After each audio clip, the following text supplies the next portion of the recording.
dan itu akan dicampakkan ke dalam kegelapan yang paling gelap. Di sanalah akan terdapat ratap dan kertak gigi. Saudara, Yesus bersabda dan hamba perwira Kapernaum disembuhkan. Alkitab kemudian mencatat bahwa mertua Petrus sedang sakit karena demam. Yesus menjamahnya dan ia pun sembuh. Ayat 16 kemudian berkata, menjelang malam dibawalah kepada Yesus banyak orang yang kerasukan setan, dan dengan sepatah kata Yesus mengusir roh-roh itu dan menyembuhkan orang-orang yang menderita sakit. Hal itu terjadi supaya genaplah firman yang disampaikan oleh Nabi Yesaya. Dialah yang memikul kelemahan kita dan menanggung penyakit kita. Ini merupakan kutipan dari Yesaya pasal 53 ayat 4. Dan ini berbicara tentang hamba Allah. Jadi saudara, apa yang dilakukan Yesus? Ia menyatakan 3 mujizat yang melanggar aturan dari ritual orang Farisi. Karena ia menjamah wanita, orang kusta, bahkan dekat dengan orang bukan Yahudi. Yesus memperjelas kepada mereka bahwa kuasa penyembuhan Allah ada di dalam dirinya. Namun demikian, orang yang merasa religius dan legalis ini tidak mengerti akan tindakan Yesus dan kuasa Allah yang terus dimanifestasikan. Saudara, selain itu, rangkaian mujizat dalam bagian ini disisipi oleh sesuatu lain. Ketika Yesus melihat orang banyak mengelilinginya, yang menyuruh bertolak ke seberang. Lalu datanglah seorang ahli Taurat yang berkata kepadanya, "Guru, aku akan mengikuti engkau kemana saja engkau pergi." Yesus berkata kepadanya, "Serigala mempunyai liang dan burung mempunyai sarang, tetapi anak manusia tidak mempunyai tempat untuk meletakkan kepalanya." Seorang lain, yaitu salah seorang muridnya, berkata kepadanya, "Tuhan, izinkanlah aku pergi dahulu menguburkan ayahku."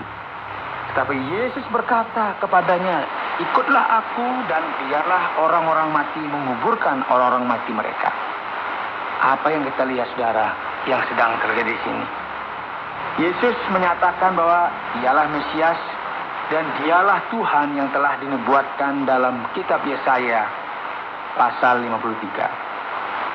Kita bisa melihat jelas sekali bahwa pengalaman supranatural membawa kita kepada keputusan yang radikal. Yesus jelas sekali menyatakan siapa dia sebetulnya, seperti yang telah dikatakannya. Tidak ada pilihan lagi sekarang. Apakah Anda akan setuju dengan Yesus atau tidak? Apa yang kemudian terjadi dengan orang Farisi pada waktu itu? Mereka menentang Yesus. Ya, memang susah untuk mengikut Yesus. Namun kita tahu bahwa tidak ada pilihan yang di tengah-tengah. Kita diperhadapkan dengan 2 pilihan, yaitu melawan Yesus atau memihak Yesus. Alkitab kemudian berbicara tentang Yesus meredakan angin ribut. Murid-muridnya ketakutan di perahu karena mereka pikir mereka akan binasa. Namun kemudian Yesus menghadik angin tersebut dan redalah angin ribut tersebut. Mereka terheran-heran melihat hal tersebut serta berkata, "Orang apakah dia ini? Sehingga angin dan danau pun taat kepadanya."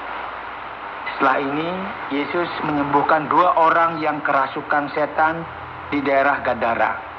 Setan-setan tersebut memohon kepada Yesus untuk diperbolehkan masuk ke dalam babi-babi yang ada di sana. Dan kita melihat, saudara, orang ini tinggal di pekuburan, ya, yang diliputi kuasa roh jahat. Yesus kemudian membebaskan mereka dari roh jahat dan menyuruh roh jahat tersebut masuk ke kawanan babi. Dan babi-babi tersebut menceburkan dirinya ke dalam jurang dan mati. Dan kita tahu apa yang terjadi. Para penjaga babi tersebut pun lari ketakutan. Ketika kita lanjut dan membaca pasal yang ke-9, Yesus menyembuhkan orang yang lumpuh. Orang ini dibawa kepada Yesus dengan terbaring di tilangnya. Dan sekali lagi, saudara, Yesus menghina, mengkritik kaum religius yang berada di sekitarnya dengan mengatakan dosamu sudah diampuni. Masalah Yesus dan orang yang religius ini makin membesar, melebar, dan kini mereka menuduh Yesus dengan tuduhan menghujat Allah atas apa yang ia lakukan. Apa yang dapat kita mengerti dari sini, saudara? Jelas sekali bahwa Yesus mematahkan semua hukum-hukum ritualistik dalam ketiga mujizat yang dia lakukan tadi, yaitu menyentuh wanita, kemudian orang bukan Yahudi, dan orang yang sakit kusta yang dikategorikan sebagai orang yang najis. Ini Yesus menyembuhkan orang yang kerasukan setan, kemudian orang yang lumpuh, serta mengampuni dosa mereka. Yesus kita memang luar biasa, sudah selesai, dan segalanya luar biasa, saudara. Sebagaimana kita telah katakan sebelumnya, mengalami pengalaman supranatural akan membawa kita kepada keputusan yang radikal. Jika kita merenungkan sejenak tentang apa yang Alkitab akan ajarkan kepada kita, kita akan selalu berada di pihak Yesus. Selanjutnya, dalam pasal ini kita akan melihat bagaimana Matius si pemungut cukai itu terpanggil. Yesus sedang duduk di dekat tempat Matius si pemungut cukai yang sedang bekerja. Kemudian ia memanggil, ia berkata, ikutlah aku. Dan kita perhatikan, Matius pun bangkit dan mengikut dia. Dengan kata lain, dalam hadirat kuasa Allah, dalam kuasa supranatural ini, Matius telah membuat keputusan yang luar biasa. Apa itu? Yaitu dengan mengikuti dia. Kemudian Yesus makan malam di rumah Matius. Ia hadir di rumah mereka yang menyadari bahwa dirinya adalah seorang pendosa. Sekali lagi, saudara, orang yang religius sangat marah terhadap hal ini. Yesus berkata kepada mereka, bukan orang yang sehat yang memerlukan tabib, namun orang sakitlah yang memerlukan tabib. Ayat firman Tuhan berlanjut, saudara. Kini murid-muridnya bertanya kepadanya tentang puasa.